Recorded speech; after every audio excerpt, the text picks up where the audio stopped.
Kalau Anda ingin meniru Pak Yayasan yang sudah banyak berkiprah untuk membangun bangsa ini, saya katakan kepada Anda, walaupun mungkin ada yang tidak setuju dengan kalimat saya, carilah uang yang sebanyak-banyaknya.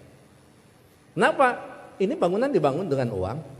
SPP bisa murah karena ketua yayasan banyak uang. Dosen yang 10, mahasiswa 1, kenapa bisa hidup? Karena dia punya uang. Ambil, cari uang yang sebanyak-banyaknya. Semuanya terdiam kan? Karena semuanya tidak setuju, dia akan mengatakan, Anda akan mengatakan kepada saya, Pak Uman boleh uang cari, tetapi kan segalanya, uang bukan segalanya. Saya setuju, uang bukan segalanya, tetapi kenyataan hidup segalanya butuh uang.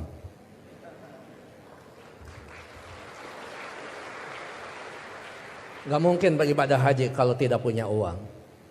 Hanya 1-2 orang yang bisa ibadah haji tanpa memiliki uang. Pak, uang itu tidak akan dibawa mati. Betul, saya setuju. Tapi tidak sedikit orang terasa mati kalau tidak punya uang. Pak, uang itu hanya akan menjadikan masalah. Setuju, tapi banyak masalah yang harus diselesaikan dengan uang. Pak, kalau sudah cinta, nggak ada urusan uang. Betul, tapi kalau cinta ada uang, itu lebih indah. Artinya apa?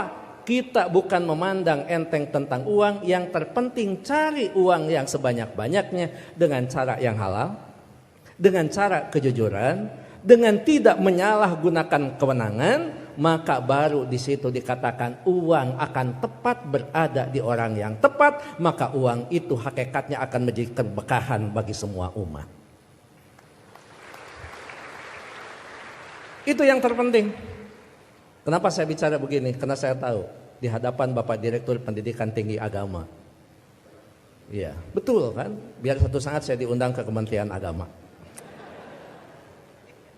Jadi mohon, yang terakhir saya ingin sampaikan, tidak ada kesuksesan tanpa kerja keras, tidak ada kesuksesan tanpa perjuangan, dan tidak ada kesuksesan tanpa dorongan doa dari kedua orang tua kita. Jadi pada hari ini Anda ucapkan selamat. Anda mintakan maaf kepada orang-orang tercinta yang berkontribusi atas kesuksesan pendidikan kita. Hati-hati memperlakukan kedua orang tua. Saya tahu di sini ada master hukum, saya tahu di sini ada master manajemen, saya tahu banyak prodi yang ada di sini dan memiliki tata kelola yang sangat baik, maka itu salah satunya didukung oleh perilaku Anda setelah lulus. Pada saat Anda berinteraksi dengan kedua orang tua, jangan menggunakan pasal hukum. Pada saat ibu mengatakan, saya mau ketemu, kamu pulang, maka Anda akan mengatakan, Mah, tidak boleh memaksa, karena ada pasal hukumnya. Enggak ada itu, tidak berlaku untuk kedua orang tua. Pada saat Anda diminta membantu kedua orang tua, Anda jangan menggunakan manajemen yang efektif. Tidak ada manajemen dalam hubungan dengan orang tua, kecuali penghargaan, penghormatan, dan tempatkan dia di tempat yang paling sempurna sebagai kedua orang tua kita. Saya hanya ingin mengulang dengan cerita yang lama, tetapi ternyata ini memberikan sebuah inspirasi bagi kita. Mohon maaf, saya pernah jadi seorang pejabat. Pada saat saya sedang rapat, saya ditelepon oleh keponakan saya dan menyatakan ibu saya dalam keadaan sakit. Kemudian saya balas telepon itu dengan sebuah ungkapan yang agak sedikit sombong. Tolong cepat bawa ke dokter dan nanti uangnya akan saya transfer. Ternyata ibu dari kejauhan menjawab kalimat saya dengan sebuah kalimat yang tegas. Enggak usah ditransfer, yang penting kita bisa ketemu. Kalau ibu sudah mengatakan yang penting kita bisa ketemu, maka jabatan itu tidak ada, maka rapat itu tidak ada. Dan boleh saya katakan, kalau saya sudah dipanggil ibu dan bapak, tidak ada yang bisa menolak panggilan siapapun, termasuk atasan saya. Kalau itu ibu dan bapak yang memanggil. Karena yakin, kalaupun saya bisa memberikan sebuah alasan, Pak mohon maaf ibu saya dalam keadaan sakit, maka atasan saya akan memahami semua. Karena mereka juga pernah dibesarkan dan memiliki rasa hormat kepada kedua orang tuanya.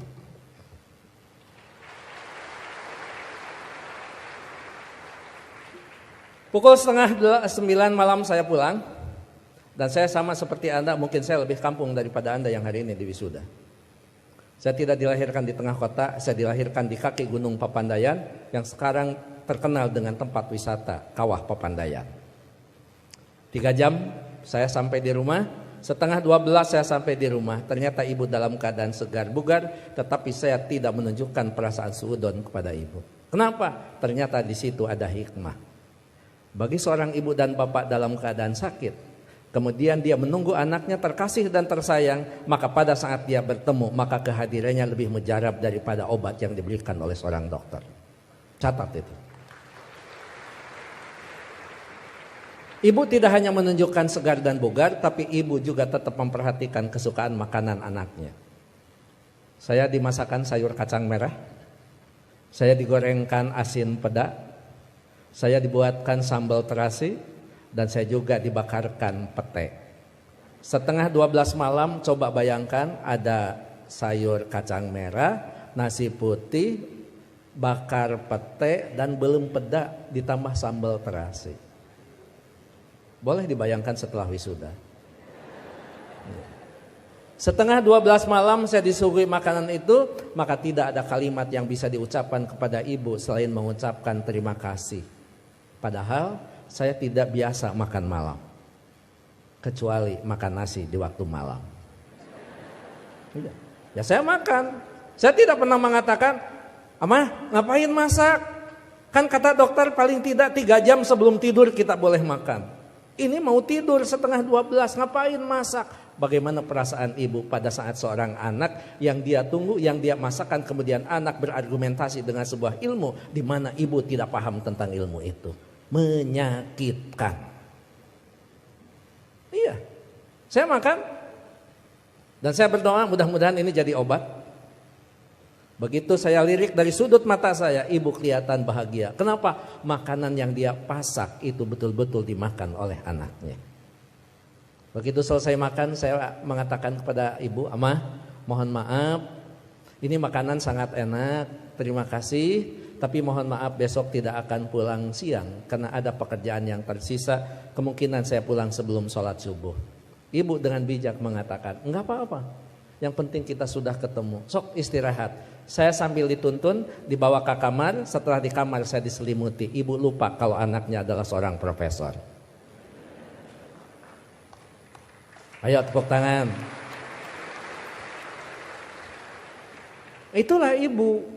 Jadi Anda mohon maaf, baru juga ahli madya ya. Ahli madya, ibu mau nyelimutin. Ngapain? Ini baru di wisuda. Ada yang lebih tinggi lagi. Masa mah disimutin? Ini tekan sarjana.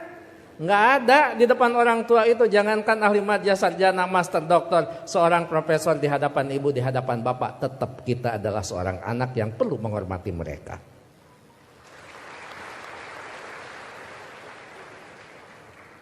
Yang paling indah dan paling membuat saya terharu, pada pukul 3 saya bangun, ternyata ibu sudah berdiri di samping saya sambil menepuk bahu saya. Cepat kamu bangun, jangan lupakan sholat sepertiga malam terakhir. Kenapa? Kamu bisa mendapatkan yang semua ini bukan karena kepintaran kamu, jangan-jangan bukan karena kecerdasan kamu, mungkin keberuntungan doa kita dikabulkan oleh Allah Subhanahu wa Ta'ala. Jadi ibu masih khawatir tentang anaknya. Ibu khawatir anaknya merasa pintar sehingga pintar menjadi sebuah kesombongan. Ibu masih khawatir anaknya cerdas menjadi sebuah kesombongan. Bahkan melupakan siapa yang menentukan takdir segalanya pada kehidupan kita. Itu pada profesor itu. Jadi tolong ibu bapak, sebagai orang tua, anak kita hari ini di wisuda, tetap mereka adalah anak kita yang perlu kita luruskan pada saat mereka terlempar dari jalan yang memang ditentukan. Perlu diberikan peringatan, tapi tentu sekarang ini ada kaidah-kaidah yang beda dengan zaman dulu. Seorang siapa Pak Rektor, sahabat itu, Ali, mengatakan, didiklah anak-anakmu bukan dengan zamanmu, karena mereka tidak mungkin mengalami zaman yang seperti kita alami. Jadi memang cara sudah berbeda, cara kita memperlakukan anak-anak kita. Tapi sejatinya tetap kewajiban kita adalah bagaimana mendidik anak-anak kita, bukan masalah kedewasaan. Tapi masalahnya sampai nyawa berpisah dengan badan, itu tetap menjadi kewajiban kita sebagai kedua orang tua. Begitu saya sudah selesai sholat, kemudian di situ saya bisa mendapatkan sebuah hikmah. Memang orang tua kita adalah punya kecerdasan yang luar biasa. Padahal ibu saya bukan profesor, ibu saya tidak lulus SMA, ibu saya juga tidak lulus SD, beliau hanya lulusan sekolah raya. Tapi apa? Dalam sebuah komunikasi waktu itu saya katakan, "Ama, sekarang saya pergi, mohon pamit." Ibu masih bertanya, "Kamu nanti sholat di mana?" Saya jawab, "Nanti sholat di jalan." Ibu langsung mengkritisi kalimat saya, "Jangan suka sholat di jalan, ketabrak mobil." Itu kata ibu itu. Terus saya mikir, emang juga, emang benar masa sholat di jalan? Saya katakan, enggak, maksudnya sholat di masjid di jalan. Masih salah kalimat itu di hadapan ibu. Enggak ada masjid di jalan, paling dekat di pinggir jalan. Saya bilang, iya, nanti akan di masjid, sholat di masjid di perjalanan. Baru saya lulus dari ujian seorang ibu. Nah, lamun eta benar profesor.